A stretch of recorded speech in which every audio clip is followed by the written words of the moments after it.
بسم اللہ الرحمن الرحیم۔ السلام علیکم ورحمۃ اللہ وبرکاتہ۔ دوستو، آج کا میرا ٹاپک ہے قریش کے ابو طالب سے شکایت۔ ٹاپک شروع کرنے سے پہلے میرے چینل کو سبسکرائب اور شیئر کر دیجیے گا۔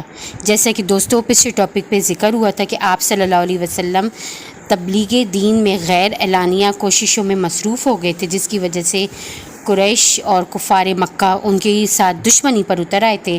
چنانچہ وہ لوگ حضرت ابو طالب کے پاس بھی آئے اور ان سے شکایت کی اور کہنے لگے، ابو طالب تمہارے بھتیجے نے ہمارے معبودوں کو برا بھلا کہا ہے، ہمارے دین میں عیب نکالا ہے اور ہمیں بے عقل ٹھہرایا ہے، اس نے ہمارے باپ دادا تک کو گمراہ کہا ہے، اس لیے یا تو آپ ہماری طرف سے اس سے نمٹیے یا ہمارے اس کے درمیان سے ہٹ جائیے۔ یہ سن کر ابو طالب نے نہایت نرمی سے ان کو ٹھنڈک کیا اور بہت نرمی سے جواب دے کر رخصت بھی کیا۔ ادھر حضرت صلی اللہ علیہ وسلم دین حق پھیلانے میں مصروف رہے اور اسلام دن بدن ترقی کرتا گیا۔ جیسے جیسے حضرت صلی اللہ علیہ وسلم کی تبلیغ کا سلسلہ بڑھتا گیا، قریش کی پریشانیوں میں بھی اضافہ ہوتا گیا اور ان کے درمیان ہر وقت آپس میں حضرت صلی اللہ علیہ وسلم کا ہی چرچا ہونے لگا اور لوگ ایک دوسرے سے بڑھ کر آپ سے دشمنی، عداوت، قتل و قتال کے منصوبے بنانے لگے، یہاں تک کہ سوچنے لگے کہ آپ کا مقاطع یعنی بائیکاٹ بھی کیا جائے۔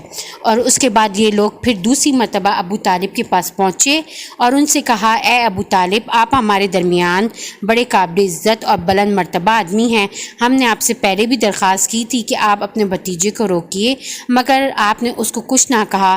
خدا کی قسم ہم لوگ یہ بات بالکل برداشت نہیں کر سکتے کہ ہمارے باپ دادوں کو برا بھلا کہا جائے، ہمیں بے عقل کہا جائے اور ہمارے معبودوں میں عیب نکالے جائے۔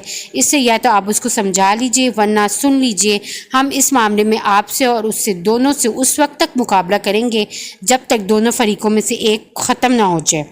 اور یہ کہہ کر وہ لوگ واپس ہو گئے۔ ابو طالب اپنی قوم کے اس رویے اور غصے سے بہت فکر مند ہو گئے۔ انہیں یہ ہرگز گوارا نہ تھا کہ کوئی بھی حضرت صلی اللہ علیہ وسلم کو برا بھلا کہے اور انہیں رسوا کرنے کی کوشش کرے۔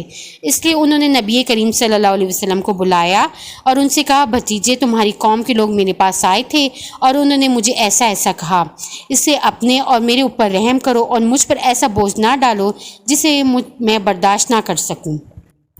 نبی کریم صلی اللہ علیہ وسلم نے اس گفتگو سے یہ اندازہ لگا لیا کہ آپ کے چچا بھی آپ کا ساتھ چھوڑ رہے ہیں، اس لیے آپ نے فرمایا، چچا جان، خدا کی قسم اگر یہ لوگ میرے دائیں ہاتھ میں سورج اور بائیں ہاتھ میں چاند لا دیں تب بھی میں اپنے فرض سے باز نہ آؤں گا، خدا اس کام کو پورا کرے گا یا میں خود اس پر نثار ہو جاؤں گا۔ اتنا کہہ کر آپ کی آواز بھرا گئی اور آنکھوں میں آنسو آ گئے اور آپ اٹھ کر جانے لگے تو ابو طالب نے آپ کو آواز دی اور کہا، بھتیجے ادھر آؤ۔ آپ واپس آئے تو حضرت ابو طالب نے کہا، جاؤ بھتیجے، جو دل چاہے کرو، خدا کی قسم میں تمہیں کسی حال میں بھی نہیں چھوڑ سکتا۔ غرض کی قریش کو اس بات کا پختہ یقین ہو گیا کہ ابو طالب حضرت صلی اللہ علیہ وسلم کا ساتھ کسی طور پر نہ چھوڑیں گے۔ اللہم صلی علی محمد وعلی آل محمد کما صلیت علی ابراہیم وعلی آل ابراہیم انک حمید مجید۔